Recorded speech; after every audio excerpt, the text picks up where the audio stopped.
The Camp Fire was the deadliest and most destructive wildfire in California's history. The fire caused at least 85 civilian deaths, covered an area of 153,336 acres, and destroyed more than 18,000 structures.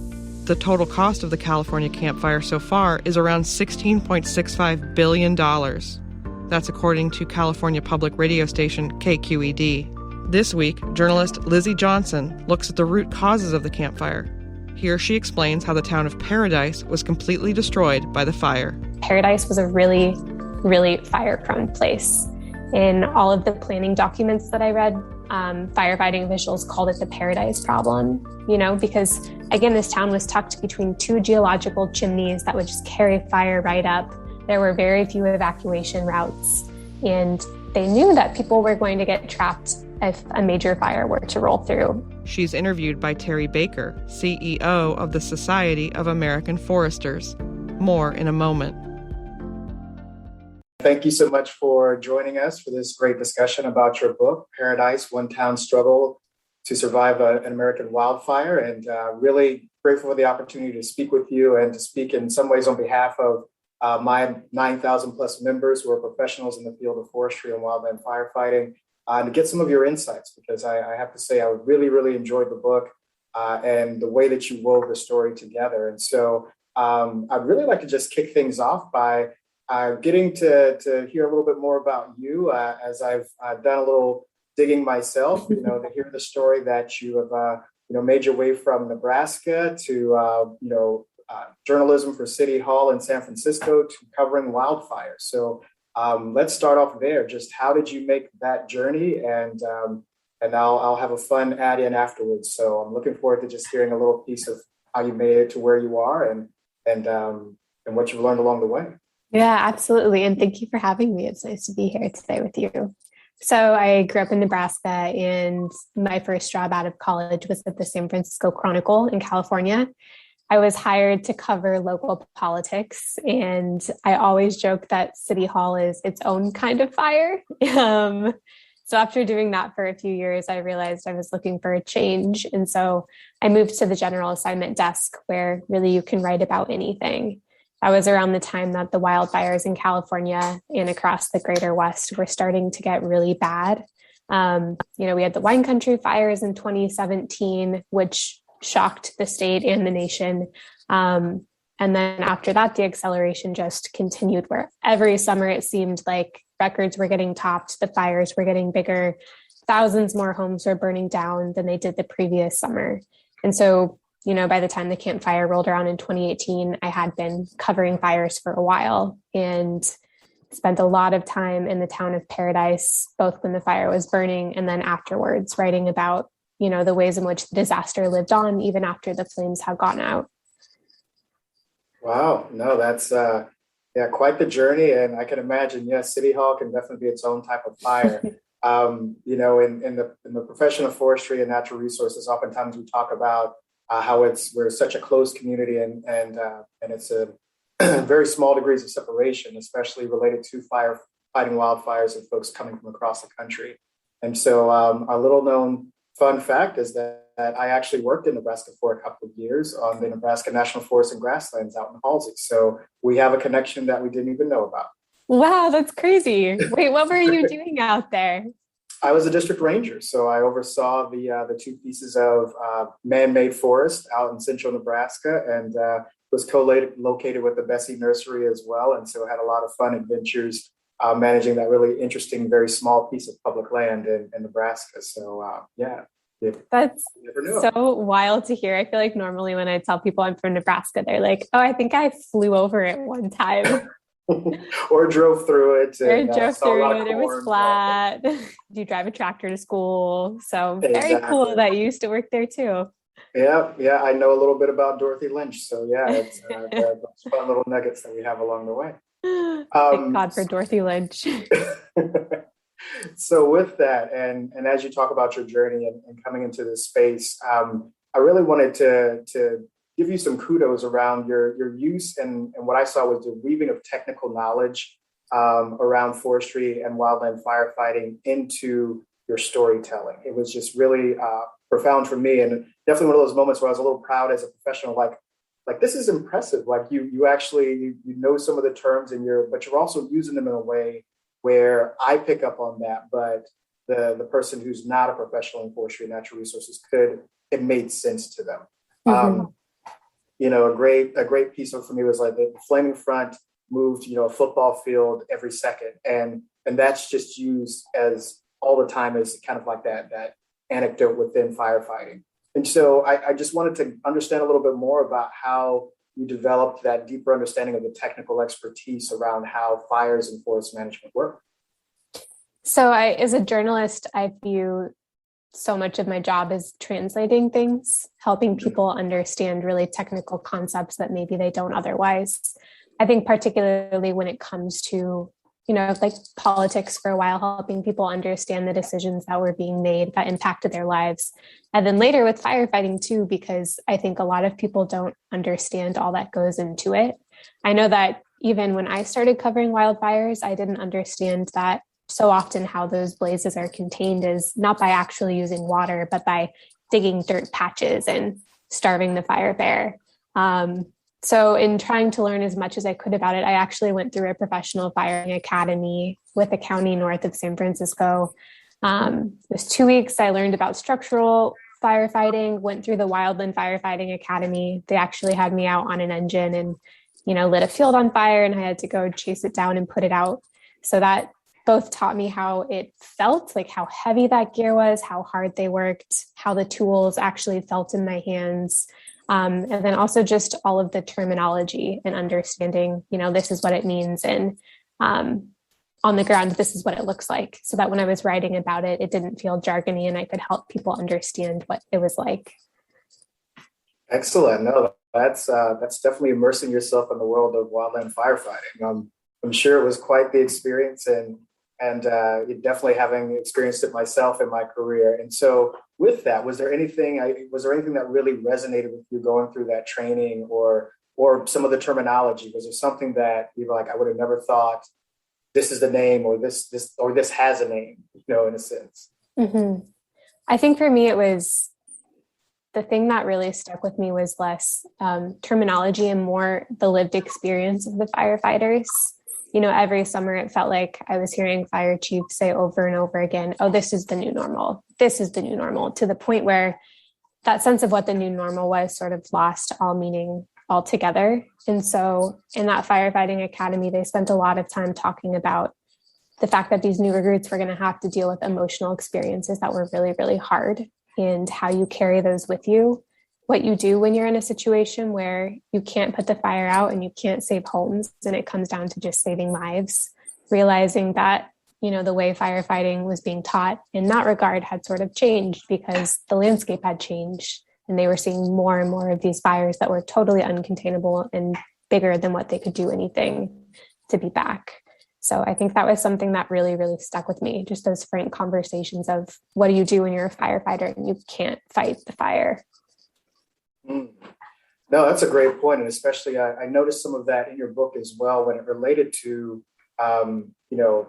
feeling of losing, for firefighters, the pride they take in being able to stop a fire or save someone's home.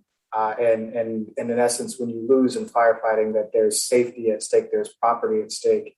And like you mentioned, the emotional toll, which we don't talk about much, but like you mentioned, I think is becoming more and more of a conversation, because not only is it the communities that these folks are trying to protect, oftentimes they may actually live in some of these communities and have to try to fight a fire while their home is being evacuated, and their pets or other animals and their families have to, be taken out, taken somewhere else. So it really is a growing challenge that I know there are more and more conversations being had about that. So thank you for sharing that piece. The next thought I had was the concept of how, like you mentioned, this part of being a translator, and that's such an important piece. As I speak with my members and with other professionals in this sector, oftentimes I speak to them about the concept of being willing to engage, communities in a way that's related to valuing the outdoors and valuing the land, versus jumping to a very technical explanation for what's happened or what's going to happen.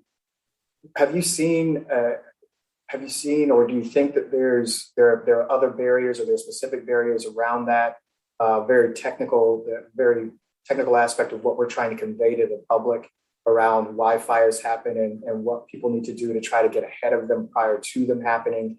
Are there barriers in the language? Are there barriers from the professionals from your perspective? Because I do know, I jokingly say I got into forestry so I didn't have to talk to people and I could just hang out with trees. And now I'm talking to a lot of people about the trees. So just curious to your thoughts on that concept of what are some of these barriers to this translation and this communication? Yeah, I mean, I think, again, people who don't understand firefighting, it is a very bizarre thing for them to wrap their heads around. And I think too that space that civilians and first responders occupy together is becoming broader because these disasters are getting worse, where increasingly firefighters aren't just trying to save homes or put out fires, but they're having to educate people in advance of what to do and how to prepare. And that's a really tough job because there is a knowledge gap, right? If you're a firefighter and you've seen these really bad fires summer after summer, you know what stands to be lost, but it can be really hard to convince a community that hasn't burned down yet or narrowly managed avoiding being burned down that it is a very serious threat, because I think there's a little bit of cognitive dissonance there, right? Like, what your past experience was. And if you're okay, then you're like, well, maybe I don't have to take this as seriously. I know the fire chief is telling me to pack a go bag, but my house didn't burn down last summer and, the town did some work, so maybe I should be okay. I think it's a tough task for firefighters and, other first responders to have to do is inform people ahead and how to best prepare themselves for these disasters when, the people don't always necessarily understand why it is they need to be so prepared, if that makes sense.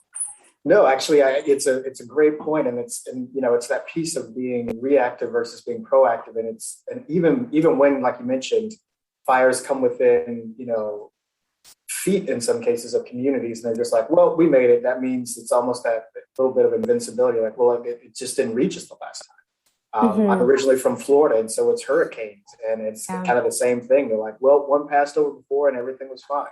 Exactly. So it is that big challenge for, like you mentioned, first responders and communities. I think also for policymakers, it's one of those things that as we look at policy and the overall implications of those policy, both from a national level and a local level, the ability to engage in policy discussions and put policies in place that are really helpful and supportive of what realities we're facing right now. So obviously, I'm sure you may or may not have heard, there's more and more conversations as forest as a climate solution. There's more attention being paid to that.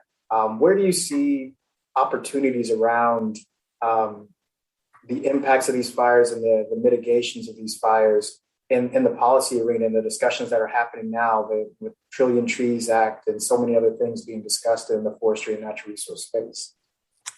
Yeah, I think the big thing is just making sure that we're all having the same conversation. I think it's really difficult to enact change and be proactive, like you said, versus reactive when people aren't on the same page having the same conversation about what these fires are like, right? So again, if you're trying to help places that haven't burned down yet and they don't necessarily see it as a threat as much as the people in policy do, or as the firefighters do, or as the foresters do, it can be really hard to be like, no, this is important. We actually need to do it, particularly because, funding is hard and public support is hard. And so I think that's the biggest thing right now is just being like, well, what is the conversation that we're having? And we do need to take this seriously because these fires are getting worse year after year. Being in that conversation, and like you mentioned, everyone trying to have a similar or close to the same conversation as possible, it definitely makes me think about, for lack of a better term, tools in the toolbox. So there's obviously those things that we try to do for forest health ahead of the game and how we manage that. In particular, what comes to mind is prescribed fire. And for me, that comes to mind. Organizationally, SAF just released a national position statement on promoting the use of prescribed fire. And as I'm sure some of your work has led to you to understand, like prescribed fire is not necessarily as strongly adopted in the Western states as it has been in the Eastern US. And so really just curious about your thoughts on, again, how we continue to move this conversation forward on a proactive treatments for forest health, where that visual, and in this case, when you have a community affected by a large fire like the Camp Fire, the visceral response of seeing smoke in the air, but knowing that it's intentional and it's for the greater good. Mm-hmm. Everything you were saying just reminded me of something that happened last summer in Butte County. And for those of you that, don't remember, Butte County is where the town of Paradise was. It got hit by the Camp Fire in 2018, and it's getting hit again this year by the Dixie Fire. Last summer, lightning strikes ignited a massive blaze there called the North Complex Fire, and it ended up running through a couple of small communities near Paradise. And those were areas that the local Fire Safe Council had realized needed help. And so they were trying to secure grants for prescribed fire and to do thinning. And it just took a really long time to get the community on board and then to get the funding for that. And it was only a short while before the fire that they did get the money and they were going to do it. And it's so hard to know whether that would have changed anything, whether that would have changed the fate of those places. But I know there were a lot of people that were frustrated when the fires rolled through because they were like, we were so close and maybe there was something we could have done to lower the intensity of these fires. But again, it's like what you were speaking to, it can be really hard to convince people, that's important. And as hard as it is seeing smoke in the sky in February, that could be the difference in their community burning down or not. No, that's a challenging thing to hear, and I mean, especially again, just being that close. Many conversations I've had in my career have been that with fire managers has been that conversation of looking at communities like Paradise and those landscapes and saying, it's not a matter of if but when. And so to put the community in its best space, to put the firefighters in the best space to be successful really is that key component, and you just never know, and it's that race against time in a lot of ways. Another step down that policy piece, I really was curious as to your thoughts on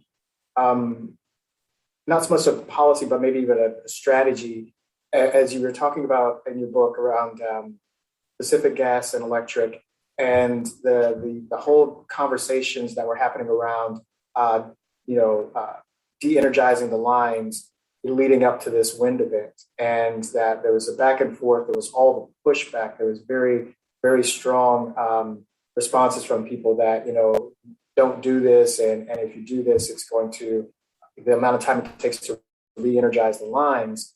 But I think that speaks to your earlier point about the difficulty of getting ahead of these things with communities and realizing we have these utility corridors that can be very impactful and lead to even more significant impacts. But with a community that actually either hasn't faced a fire or something of that nature that's been caused by down power lines, then the challenge becomes how do you convince them it's worth de-energizing these lines for a certain amount of time. So I was just wondering, as you did all those interviews and did your research, like how did that come together? And do you think there's anything that could help convey that message to a community, especially maybe not in California that face those winds, but they may face them in other parts of the country through a unique wind event? Right. I kept finding myself nodding the entire time you were talking because you were hitting so many great points. It's really, the situation that we have found ourselves in, particularly as, climate change worsens and the environment that we're on is very different than it was 10 years ago. So you have this really vulnerable electrical infrastructure that it goes right across really fire-prone land that's super dry and, overgrown with dead and diseased trees. I think that people understand more now that it is really important to try and problem solve in the ways that is possible.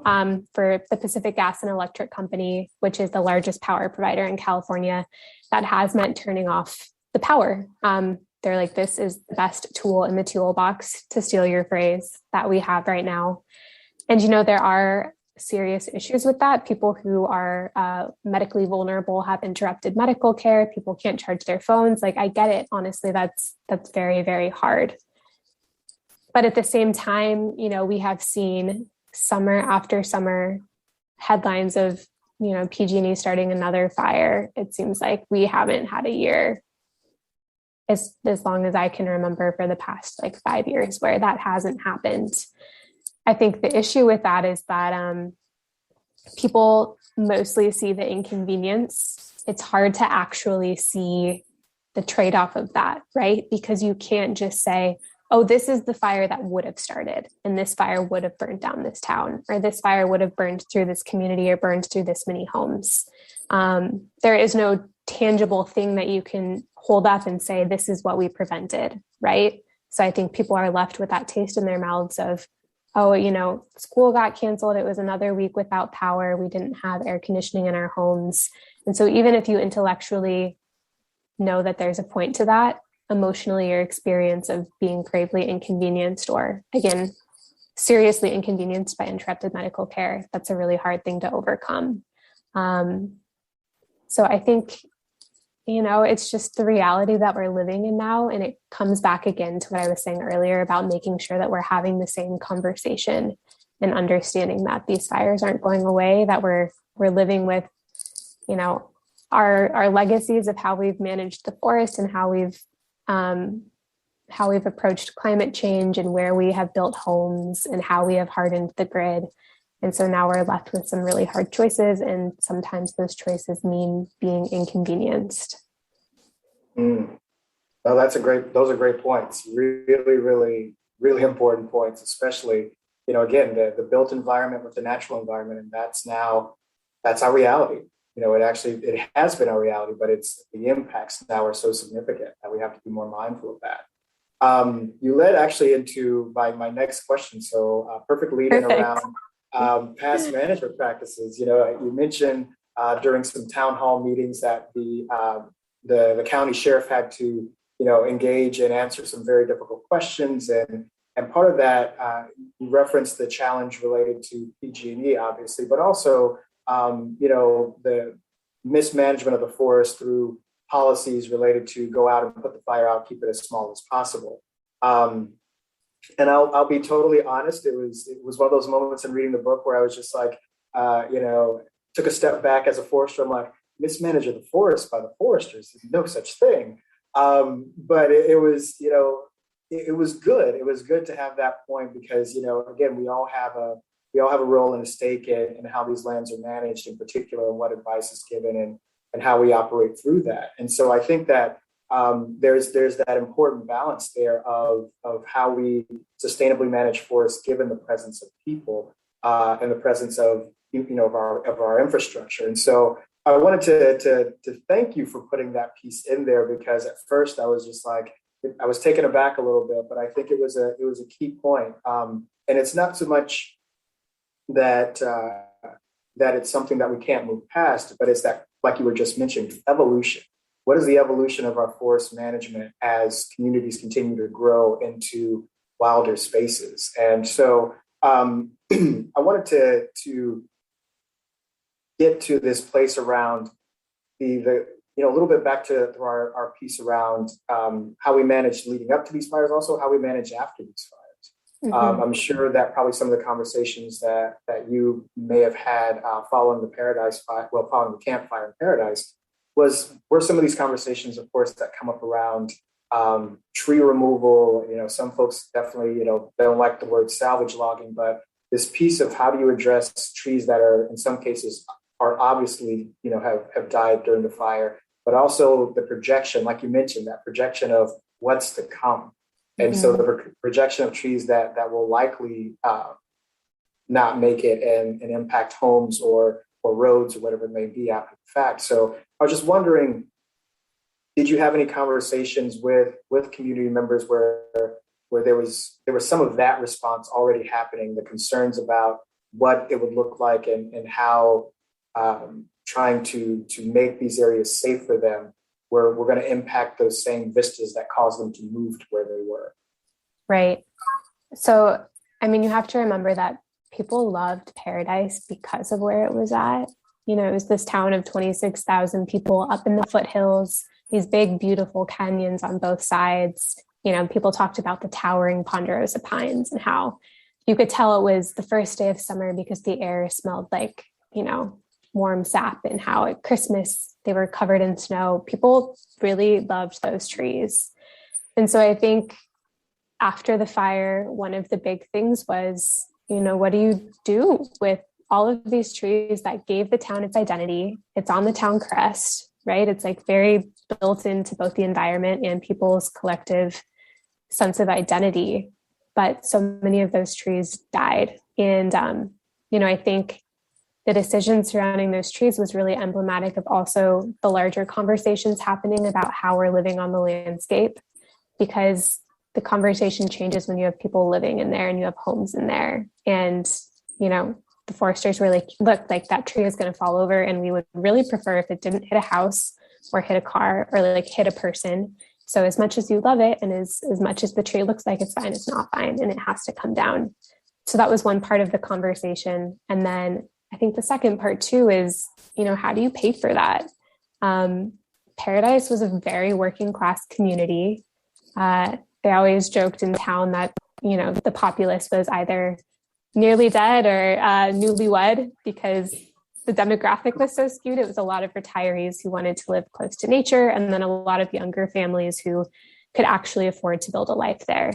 So not an extremely privileged demographic with a lot of expendable income to spend cutting down, you know, upwards of like 50 to 100 trees on their property. So again, it's like, how do you have those conversations when at a certain point, choice feels like a privilege, and also it feels like your identity. And even though you might understand that it's the safe thing to do, it's still very emotionally hard when you've lost everything to look at the trees that were outside of your window your entire life and be like, okay, well, they all have to go. And I think that like makes it hard when you're having, you know, a combination of a technical conversation, a science conversation, and an emotional conversation with people trying to decide what their community will become. You know, that resonates so much. And the thought that it brings back to me was actually one of the parts of your book when you were discussing the school bus going down Row Road. And, you know, it's this road where one of the teachers was like, I always thought this was, you know, Paradise's rainforest. And the bus driver was like, this is fuel. And we're taking a bus down this overgrown road with all these dead, shrubs and vegetation and underneath the ponderosa pine trees in a massive fire trying to evacuate. You know, it's kind of that culmination of the worst possible scenarios in that type of situation. And so oftentimes, again, your mind just doesn't go there. There's nothing that can push you to that place. It doesn't go there. The challenge is remembering and what actions do you take on the back end. And that's one of the last things I wanted to just ask about a little bit on the policy side of things, which is really the local policy. And you mentioned the challenges of the evacuation and everything from originally having a 4-lane highway that was brought down to 2 and trying to slow traffic in town from the standpoint of people being safer, but in the sense of an evacuation, it was created massive congestion. Not to mention also when they would try to run scenarios and exercises, having a very small population of the community come out to participate in those exercises. So I was wondering, in your conversations with folks, both the town manager to some of the community members, like what were some of those thoughts? Was there some reflection on what it was like to in some cases have ignored some of those concerns that were being brought forward by CAL FIRE and others related to if something happens, being able to safely evacuate? Mm-hmm. Yeah, I know I sound like a broken record, but I keep coming back to we need to have the same conversation and make sure that we're on the same page. I think, it is important to note that Paradise was a town that was pretty well prepared as far as towns go. They had actually thought about an evacuation plan. They had tried to practice it, but of course, the people in town saw it more as an inconvenience and largely avoided the evacuation drill. Think about how annoyed you would feel if you had to practice an evacuation from your office building right? I think it's just human nature to assume this is just an inconvenience. We won't actually have to use it. And so that's what planners were up against, even as they knew that Paradise was a really, really fire-prone place. In all of the planning documents that I read, firefighting officials called it the Paradise problem, because again, this town was tucked between two geological chimneys that would just carry fire right up. There were very few evacuation routes, and they knew that people were going to get trapped if a major fire were to roll through. And they knew that that was a possibility, but it's sort of like planning for the 100-year flood. And so that is something that those in town hall were grappling with, right? It's like, how do you balance the concerns of your constituents, making town a beautiful, safe place to live, and understanding that you had a limited amount of money coming in because it was a more impoverished community. It's not like their coffers were overflowing and they could just build another road over the side of a canyon to help people get out. So they were dealing with all of that while also trying to understand, how much do you plan for the 100-year fire? And so I think there were decades of decision-making that went into play where people were planning for the fires that they had known in the past. And those fires never burned all the way through town. They were always stopped. And so with that came a false sense of security. And so, there were decisions they could have made that would have, again, it's like impossible to know without looking in a crystal ball, but it seems like they would have made the evacuation efforts during the campfire a little easier and a little smoother. But again, they had these other concerns to look at too. And I think Paradise is just so emblematic, again, of all of these places across California and across the West of how do you keep people safe, but how do you make those hard decisions where the calculus is changing, right? Now you can't just assume that your town will be safe next time because we're seeing fires act in ways that just seem totally unfathomable compared to what we knew a decade ago. And so you have to start putting money in places where you didn't think you would and having to make those really hard decisions of, okay, well, how are we going to get people out? Because that 100-year fire is now, something like a lot more frequent than you would think. So true. And that's the thing. I think you make a great point in that sense of, is it the everyday safety or is it the 100-year safety? But now we're starting to move into really the 5 and 10-year safety piece as far as that question goes. And that takes a rewiring of how you look at the grand scheme of things. Actually, I think that you mentioned something that really just came to mind related to some of the current conversations that are happening around, infrastructure legislation, this administration's emphasis on infrastructure, and the fact that actually forests have been included in some of these infrastructure bills. So the concept that forests are just as important as bridges and roads and the opportunities that creates for infusions of dollars into possibly communities like Paradise.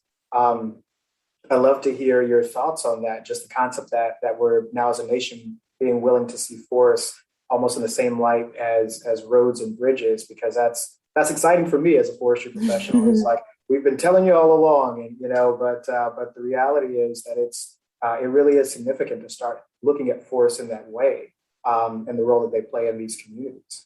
Mm-hmm.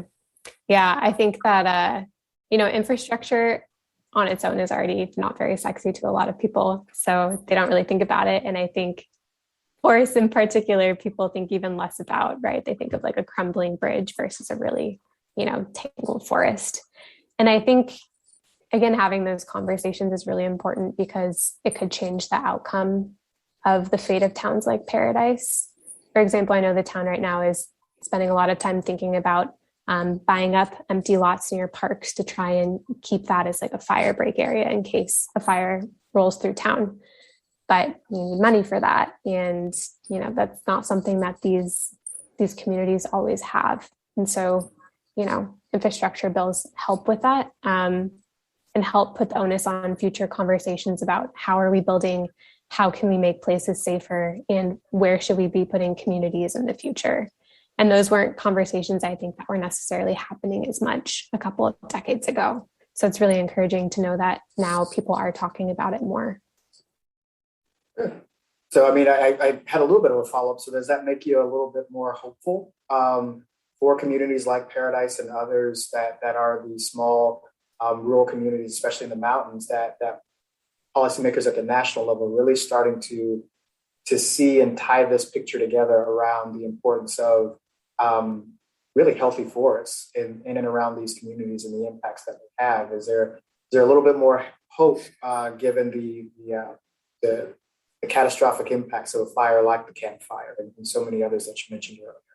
Yeah, it does give me hope that people are talking about solutions. I think for a long time I felt very doom and gloom because so much of my job is holding a mirror up to the problem to get people to pay attention. When I started covering fires a couple of years ago, there were very few people that covered it long term and showed the ways in which these communities really struggled. And at the time, it was really hard to keep covering that same kind of storyline over and over with there never being a break in the narrative and there never being a solution. So it does give me hope, and it is encouraging to be like, well, maybe this isn't something that we have to relive every single year for eternity, right? If we have smart people that are making better decisions and we're actually trying to figure this out. Well, I think you find yourself in some very unique company as finding hope in politics in 2021. So congratulations on that. Wow, what a way to phrase it. Yeah. Well, you got to find the bright side of something. So one of the things I did want to follow up with you on is around the book in and of itself. Can you tell me a little bit about your method of writing this book? You kind of tied in that piece of covering these stories, and like you said, it's a bit of doom and gloom, and all the pieces just aren't there to try to really make these things better. And so stepping away from the journalism to actually write a book about one of these stories and really delve into how you wove together the different characters, and I say characters apologetically. I mean, I know these were people and people who have very unique stories that all tied to this fire and to the community of Paradise. And so I just want to hear some of your thoughts of making the step to write a book about this. I'm sure probably being in the headspace of what you had seen over and over again. Mm-hmm. So I ended up writing the book because I had reported so much that I realized it couldn't fit in a newspaper anymore. And I was like, wow, my editor is going to be really mad at me if I try and write something out of this because it'll be the entire newspaper.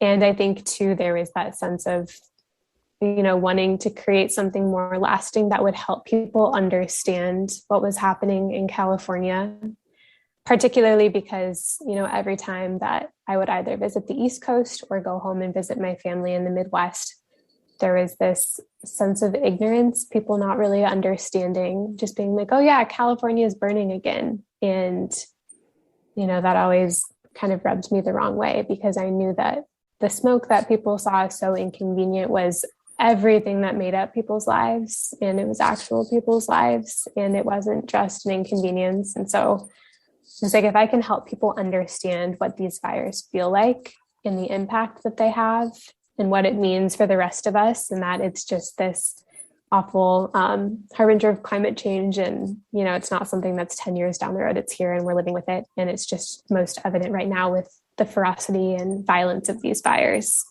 So, in writing the book, I always say that I'm an expert first and foremost in normal people's lives. I learn as much as I can about fire and the electrical grid, but I pride myself most on really getting to know the people and to understand what their lives looked like and the hard decisions they had to make when the fire rolled into town that morning. And then the hard decisions they had to make after the fact as they figured out whether they could rebuild their lives or would rebuild their lives, or whether this is something that would haunt them forever. How do you survive a fire like that? So I did all of that reporting. I got really obsessive about it. I went through and listened to every single 911 call that came into the sheriff's office and the local police departments that morning, read thousands of pages of court documents chronicling PG&E's probation, read as much as I could about firefighting, went into the archives in Sacramento and San Francisco and in Butte County, trying to learn about how Paradise came to be. And from there, it was just writing in a way where you're learning about the people in the town, but it's also kind of like getting fed spinach in a smoothie where you're also learning about forestry management, and you're learning about how we're building in this state, and you're learning about the fire risk, and you're learning about what we can expect next, right? It's like balancing it just so where you're learning as you're getting really engrossed in these people's lives. No, I think you achieved your goal, because it really was something that resonated with me as someone who's worked in this field for many years. Speaking on that, also in your research, you happened across some tribal knowledge, and so would you mind sharing a little bit about what you discovered there, and especially as you wove that into the book, and almost it seemed like the feeling that it had to be in the book. On this kind of this story of an oral history about the impacts of fires and the respect for land and the rebirth of a community following all of that. So I'm really curious to hear a little bit more about that piece of the book as well. Yeah. So in early 2019, it was a few months after the Camp Fire had hit. And so I decided to go on a tour with the leader of the Butte County Fire Safe Council. She had started doing these tours to show people what it looked like after the fire, and, would take politicians and would take civilians. And it was this very heart-wrenching way where she was trying to change people's opinions and get them to understand. And so on this tour, there were 2 members of the Concow tribe. And so we're standing on this plateau overlooking the community of Concow, and everything underneath us is burnt to a crisp. And they told us this story about these 2 people in their community and how they had lived through this massive wildfire that was eerily similar to the Camp Fire, and how they had to move away. And eventually they came back and saw that their home was greener and healthier for the fire, but that it had changed their lives. And there was something about that, hearing it, I was like, how come we haven't heard about this as much in our history books? How come this is the first time I'm hearing about this legend? And I've been doing all of this research in the archives and, hadn't stumbled upon it at that point. And so I knew that it needed to be in the book, because I think it offers a really illuminating echo of the fact that these fires happen over and over. They're very cyclical. They tend to strike the same places again and again. And also there is this wealth of knowledge that totally got stomped out when white settlers came over from Europe and brought over their views as fire being this really, really evil thing. And I think we still see remnants of that legacy today, where with the big fires rolling through, people see it as a bad thing. And it's not necessarily a bad thing, right? Fire is a healthy part of the environment. And I think there's something we could learn by looking at Indigenous knowledge of how they lived on the landscape and used fire as a tool. And in terms of that, made the environment a healthier place. So I really wanted to weave that through the entire story to help people understand that there's this whole prehistory of land and fire management that so often we don't hear about. And the ways that we view fire should be much more nuanced than what they are. Mm. Thank you for that. That's really, really insightful, and something to really put a lot of thought into, and how we, again, are create the space for those conversations, both from the standpoint of actual meetings and discussions, to also just being open-minded for those discussions, and how various tribes have managed land over the many years prior to colonial settlement, and what that means, and how we need to really think through that, as we've talked about throughout this whole discussion, the concept of living as close to in harmony with nature as possible, especially with the infrastructure that we've put in place and what that means. Speaking of some of the people in your book, one person, several characters, several people stood out.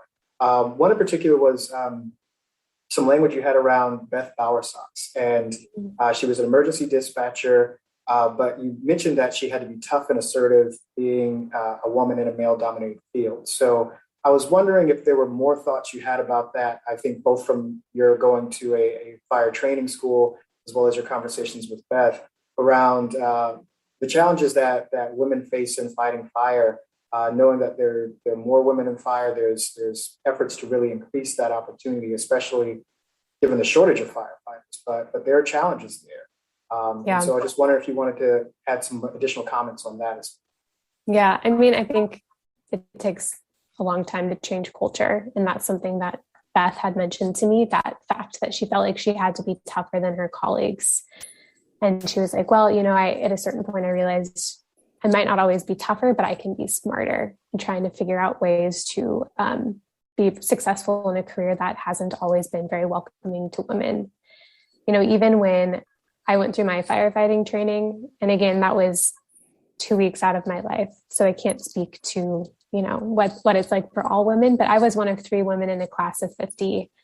And I remember at one point we would all go on these big runs together. And one of the women in the class was like, I feel like I have to try twice as hard to be taken half as seriously as these guys.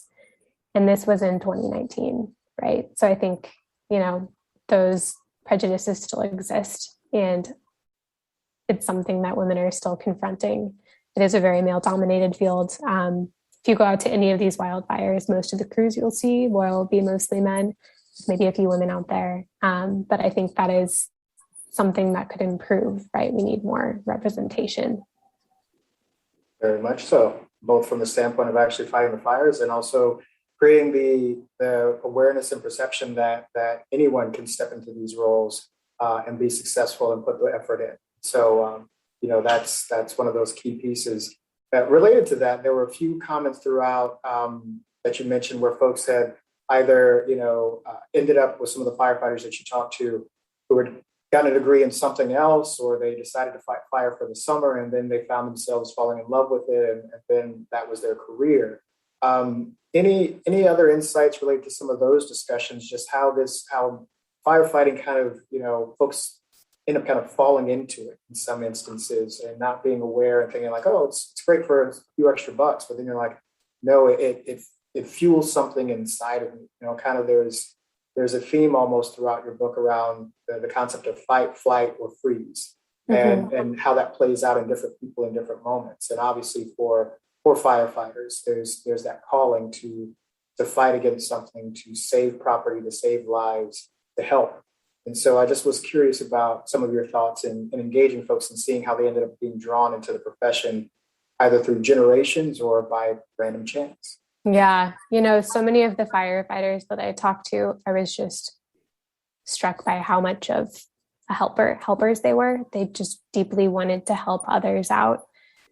And so it was that, along with the fact that, they found their way into this career where you could be outside and you could work with your hands and you could meet people and you could feel like you were doing something in a way that maybe you couldn't in the career that you thought you were setting out to pursue, right? I feel like there were so many people I talked with that were, going to university to study mapping or to be something else. And then they worked as a firefighter seasonally for the summer and realized that it was something that they really enjoyed and it sort of got in their blood and they never stopped doing it.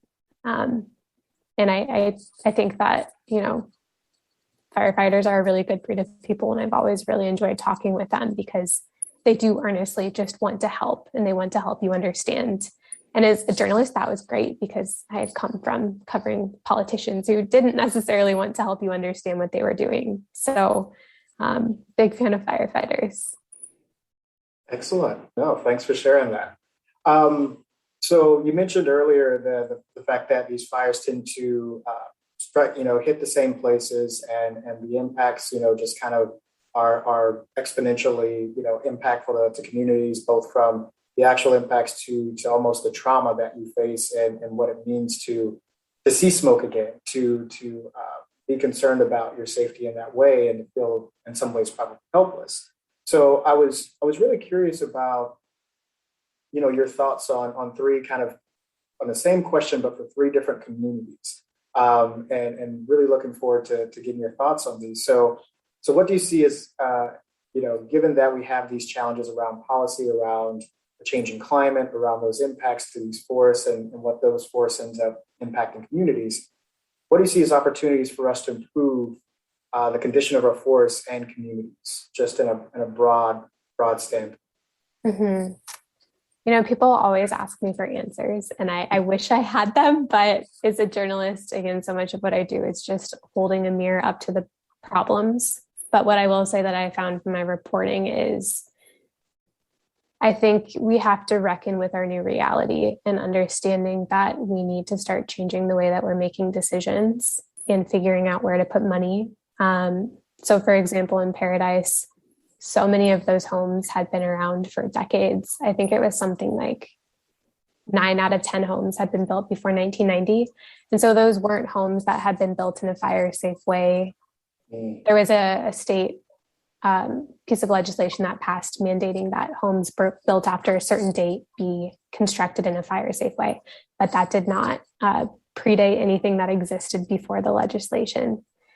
And so, that was something that I heard a lot in Paradise, people saying, I wish I could have done more to build defensible space around my home or change the roof that I had, but I just didn't have the money and there was no funding from the state to retrofit the home.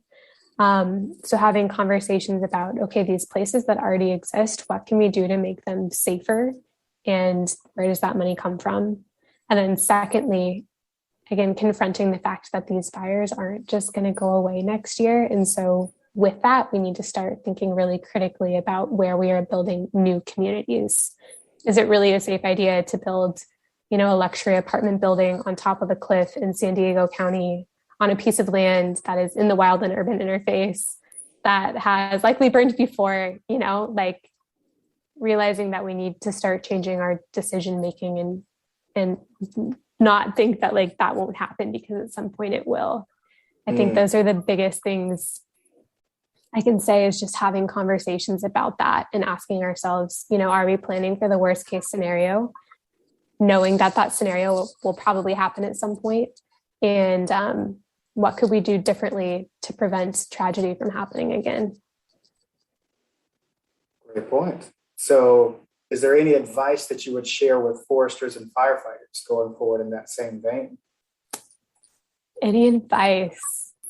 I mean, I think, the thing that I come back to time and again is that gap between the knowledge that you have as a forester and a firefighter and the knowledge that normal people have about the risk, right?